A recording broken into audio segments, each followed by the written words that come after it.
नमस्कार. मी राहुल कुलकर्णी.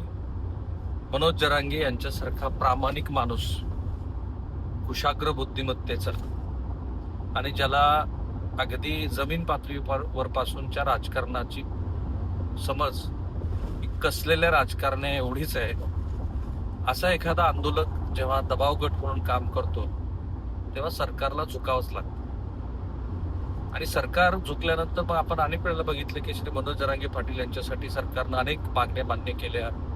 मी कायम म्हटलंय की श्री देवेंद्र फडणवीस यांच्या कार्यकाळामध्ये मनोज जरांगे पाटील यांनी ज्या समाजासाठी मागण्या केल्या त्या समाजाच्या साठी अनेक प्रयत्न झाले, प्रश्नही मिटवण्याचा प्रयत्न केला गेला. सुरुवातीला सुद्धा जे 52 शांततेत मोर्चे झाले होते तेव्हाही फडणवीस यांच्या काळामध्ये मराठा समाजातल्या शेतकरी मुलांसाठी, कारण आम्हीच तेव्हा एक संवादाची भूमिका घेत अनेक पातळीवरती सगळ्या समाज घटकांशी बोलत काय या शेतकरी बांधवांच्या मुलांसाठी गरजेचं आहे ते सांगत होतो. सुदैवानं सरकारनं तो संवाद जो आहे तो नीट समजून घेतला. की समाजवादी चळवळीतल्या मंडळींचं सुद्धा असं मत होतं की ते जे 52 मोर्चे आहेत त्यामुळं जातीय विद्वेष वाढत नसून फक्त त्यातला अॅट्रॉसिटीचा जो मुद्दा होता तो निश्चितपणे SC समाजातल्या मंडळींच्या मनामध्ये भीती निर्माण करणार होता, कारण त्याला कोपर्डीचा संदर्भ होता. तो वगळता बाकी जे आधीचे मोर्चे झाले ते खूप शांततेमध्ये झाले.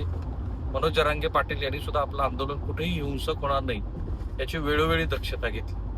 आणि म्हणून आपण बघतोय की ज्या काही नोंदी नव्याने सापडल्या त्या मंडळींना कुणबी प्रमाणपत्र पण मिळालं. आता हा जो दबाव गट आहे ना, हा दबाव गट यशस्वीपणे जेव्हा कार्यरत होतो त्यावेळेला त्या दबाव गटातल्या नेत्यांच्या नकळत किंवा त्यातल्या काही मंडळींना माहिती करून ज्या पद्धतीचं राजकारण होतं ते खुद्द मनोज जरांगे पाटील यांनीच सांगितलेल्या प्रेस कॉन्फरन्समधून काल उघड झालं. आणि मग अनेक दिवस भारतीय जनता पार्टी आणि इतर मंडळी जे म्हणत होते ते दिसायला नाही. अर्थात पुन्हा तेच सांगतो मी की हे मनोज जरांगे पाटील यांनी ज्या स्वतःच सांगितलेलं असल्यामुळं त्याच्याबद्दल आपण बोलतोय.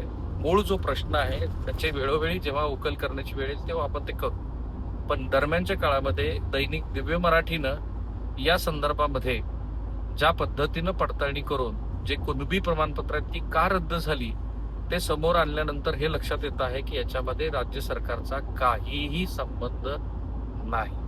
आणि हे दिव्य मराठीने प्रकाशित केलेलं. सो हे सगळं समजून घेण्यासाठी मी काय म्हणतो की या सगळ्या संदर्भामध्ये मनोज जरांगे पाटील यांचंच राजकारण उघड झालं, तर ते समजून घेण्यासाठी हे चॅनल शेवटपर्यंत पहा, चॅनल सबस्क्राईब करा, बेल ऐका.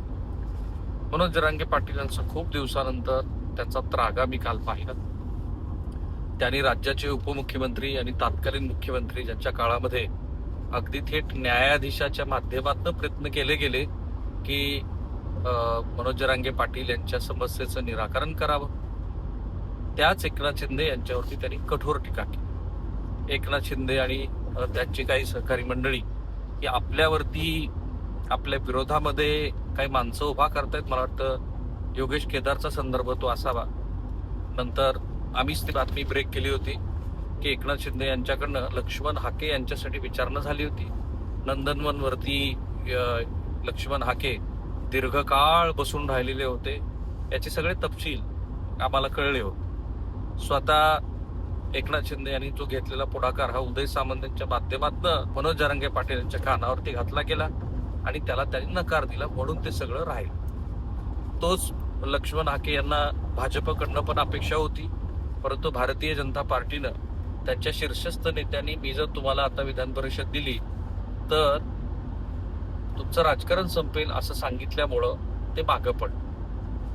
आता हे मी का सांगतोय, तो जो दबाव गट असतो ना तो दबाव गट हळूहळू राजकारणामध्ये सक्रिय झाला आणि आपल्यामुळं बऱ्याच गोष्टी घडतात हे लक्षात आलं की मग राजकीय नेते त्याचा फायदा करून घेतात. आठवण करून देतो तुम्हाला, लोकसभा निवडणूक 2024ची, त्या निवडणुकीच्या काळामध्ये भारतीय जनता पार्टीचे उमेदवार पडले, पण महायुतीतला घटक पक्ष एकनाथ शिंदे यांच्या शिवसेनेला यश मिळालं.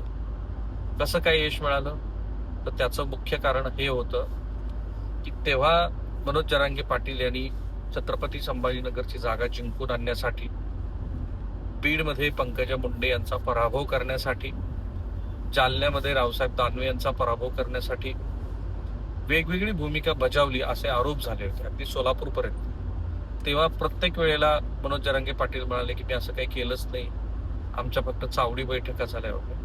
पण आता मात्र त्यांनी स्वतःच सांगितलं की त्यांच्या पक्षाच्या मंडळींनी किंवा संघटनेच्या, पक्ष तर नाहीच आहे त्यांचं, संघटनेच्या मंडळींनी भुमरे यांना निवडून आणण्यासाठी प्रचंड प्रयत्न केले. हेच म्हणणं पंकजा मुंडे आणि धनंजय मुंडे यांचं होतं की एकीकडे काही जणांना निवडून आणण्यासाठी प्रयत्न केले आणि एकीकडे काही जणांना पाडण्यासाठी प्रयत्न केले. माझ्या मते दबाव गट हा राजकारणामध्ये सहभागी झाला की त्याचं जे होतं ते मग आरोप प्रत्यारोप होतात. त्या दबाव गटाचा जो सर्वोच्च नेता आहे त्याचं महत्व वाढत जातं आणि चळवळीचं नुकसान होतं.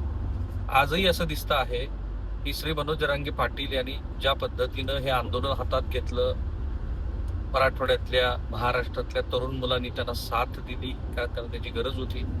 पण जर मागं वळून बघितलं तर त्यांच्या हाताशी काय लागलं, तर माझ्या मते प्रमाणपत्र मिळाली, मुलांना शिक्षणामध्ये संधी मिळाली, काही जणांना नोकऱ्या मिळाल्या. पण अभ्यासकांनी वेळोवेळी ही मांडणी केली होती की खुल्या प्रवर्गातलं परंतु आर्थिकदृष्ट्या मागास असलेल्या आरक्षणाचा लाभ जर मराठा समाजाने घेतला तर ओबीसी समाजापेक्षा तो अधिक व्यापक आहे. आणि आम्ही वेळोवेळी म्हटलं होतं की हे आंदोलन हे राजकारणासाठी नाहीये, हे मनोज जरांगे पाटील यांनी कुठेतरी सांगणं अपेक्षित होतं. त्यांनी ते सांगितलं नाही, या क्षणापर्यंत त्यांनी ते स्पष्ट केलं नाही. आणि कालही ते पत्रकार परिषद घेते झाले ते राजकीय आरक्षण ज्यांचं गेलं त्यांच्यासाठी. आणि त्यामुळे मूळ काही अभ्यासकांचं मत होतं आणि ओबीसी समाजातल्या नेते मंडळींचं मत होतं की मनोज जरांगे पाटील यांचं आंदोलन हे अंतिमतः ओबीसी समाजातले जे छोटे छोटे घटक आहेत, तेली आहे, कोळी आहे, न्हावी समाज बांधव आहेत, यांचा राजकारणावरती यांना जी काही राजकारणामध्ये संधी मिळते ती संधी संपवून टाकेल. आणि तसंच झालं की ती संधी ह्या स्थानिक स्वराज्य संस्थांच्या निवडणुकीमध्ये अनेक जणांनी खोटी कागदपत्र सादर करून आणि मग ते प्रकरण वेगळ्या पातळीवरती गेली आणि त्या प्रकरणाचा निवाडा झाल्यानंतर लक्षात आलं की अरे यांनी तर बोगसच कागदपत्र दिली होती. आता श्री मनोज जरांगे पाटील यांनी ज्या कागदपत्राच्या संदर्भामध्ये आक्षेप घेतला तर त्यातल्या 4 कागदपत्रांचा लेखाजोखा दैनिक दिव्य मराठीने मांडलाय. कोणाचं जात प्रमाणपत्र कशामुळे रद्द झालं असं त्यांचा हा लेखाजोखा आहे. ते उत्तमच काम करतात पत्रकारितेमध्ये. कोमल पारवे गौर, जिल्हा परिषद गट, तालुका पूर्णा, जिल्हा परभणी, जातीचे पुरावे दिले नाहीत. नंबर 2 ज्योती शिंदे, नावात तफावत, उर्दूत नावाबाबत आक्षेप. गोलटगाव, जिल्हा परिषद गट, तालुका संभाजीनगर, रेखा आंबोरे सरोदे, मोडी लिपीतील दस्तावेज सादर केले त्यावर आक्षेप, माजलगाव महापालिका. वर्षा गायकवाड बोडखे, प्रमाणपत्रावर जिथे कुणबी नोंद आहे त्याखाली डू ॲज असं लिहिलं, गंगापूर पालिका, तालुका छत्रपती संभाजीनगर. आणि म्हणून देवेंद्र फडणवीस असतील किंवा चंद्रशेखर बावनकुळे असतील या सगळ्या मंडळींनी म्हटलं की आमचा ह्याच्याशी काही संबंध नाहीये, हे प्रशासकीय बाब आहे आणि मी त्याच्याशी सहमत आहे. कारण आता ज्या पद्धतीचे पुरावे दैनिक दिव्य मराठी यांनी आणले, माझ्या मते मूळ जो व्यापक पट आहे की मराठा समाजातल्या विद्यार्थ्यांना शैक्षणिक नोकरीमधली सवलत, परदेशी शिक्षणातली सवलत, या मूळ व्यापक पटावरती समाज मनोज जरांगे पाटील यांच्या बरोबर आहे. पण त्यांनीच काल जे घोषित केलं की त्यांनी राजकारण केलं आणि राजकारण करून त्यांनी काही उमेदवारांना विजयी केलं, काही उमेदवारांना पाडलं आणि ते एकनाथ शिंदेना मदत करत होते. तर ते आता लक्षात आलं की महाविकास आघाडीचे उमेदवार पण नेते पण फसले. ते म्हणाले की आम्ही उद्धव ठाकरे यांना आता बरं म्हणायची वेळ आली, कारण उद्धव ठाकरेंचा उमेदवार पाडला त्यांनी छत्रपती संभाजीनगरमध्ये. बीडमध्ये भारतीय जनता पार्टीचा उमेदवार पाडून तिथे राष्ट्रवादी काँग्रेसचा निवडून आणला उमेदवार. सोलापूरमध्ये पण असंच चित्र आहे. त्यामुळं आम्ही आजवर राजकारण केलं नाही असं म्हणणारे मनोज जरांगे पाटील यांनी स्वतःच त्याचे गौप्यस्फोट केल्यामुळं चळवळीची मोठी हानी झाली आहे असं माझं मत. कारण तुम्ही जोपर्यंत दबावगट म्हणून कार्यरत असतात तुमची कोणतीही राजकीय भूमिका नसती.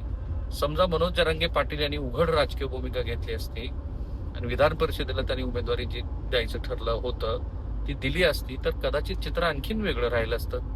जे सीजेपीच्या आंदोलनातला एक दबावगट म्हणून उभा राहिला तसा काहीतरी दबावगट उभा राहिला असता, राजकीय पक्ष म्हणून पण उभा राहिला असता. पण तसं न करता त्यांनी ते छुप्या पद्धतीत राजकारण केलं आणि नंतर आपल्याला फसवलंय असं त्यांचं जे म्हणणं आहे. त्याच्यातनं मला असं वाटतं की मनोज जरांगे पाटील यांचीच भूमिका अधिक उघड झाली. काल एकनाथ शिंदे आणि यांच्याकडनं स्पष्टीकरण देण्यात आलं आहे की त्यांचा काहीतरी गैरसमज झाला आहे. उदय सामंत पण म्हणाले की मी बघून घेतो कशी प्रमाणपत्र रद्द झाली आहे. चंद्रशेखर बावनकुळे तर त्याच्या पुढे गेले 2 पाऊल, ते तर म्हणाले माझं DNA टेस्ट काय ते नॉर्को टेस्ट करा वगैरे. सो असं दिसतं आहे की मनोज जरांगे पाटील यांचं जे 29 ऑगस्टचं आंदोलन आहे त्या आंदोलनाच्या आधी हे अशा पद्धतीच्या राजकीय भूमिका त्यांनी घेतल्याचं स्पष्ट झाल्यामुळं काही ना काहीतरी प्रमाणामध्ये याचं नुकसान होणार आहे. काही स्कॉलर जे सुरुवातीपासून मनोज जरांगे पाटील यांच्या भूमिकेबद्दल, मी आताही सांगतो की मनोज जरांगे पाटील यांच्या इतका प्रामाणिक, स्वतःला शारीरिक कष्ट करून घेणारा मी तरी आंदोलक बघितला नाही. आणि त्याचबरोबर त्यांच्या इतकं राजकीय आकलन, शार्पनेस, पॉलिटिकल मला नाही माहिती कोणामध्ये आहे. असेल तर तुम्ही या व्हिडिओच्या कमेंट बॉक्समध्ये टाका. पण जे स्कॉलर आहेत ते स्कॉलर पण काही महत्वाचे प्रश्न विचारत होते. खास करून 2 समाजामध्ये जी तेढ निर्माण होते ती तुमच्यामुळे होते आहे हे वारंवार सांगत होते. किंवा तुम्ही मराठा समाजाच्या आरक्षणाच्या भूमिकेमध्ये असताना जे खुल्या प्रवर्गातलं आरक्षण सोडून दिले त्यामुळे समाजाच्या विद्यार्थ्यांचं नुकसान होत आहे असं म्हणत होते. माझ्या मते या सगळ्या मुद्द्यांना पुन्हा एकदा व्हॅलिडिटी आलेली आहे. तुमचं काय मत आहे ते जरूर सांगा या व्हिडिओच्या कमेंट बॉक्समध्ये. चॅनल सबस्क्राईब करायला विसरू नका. Thank you. Have a nice day.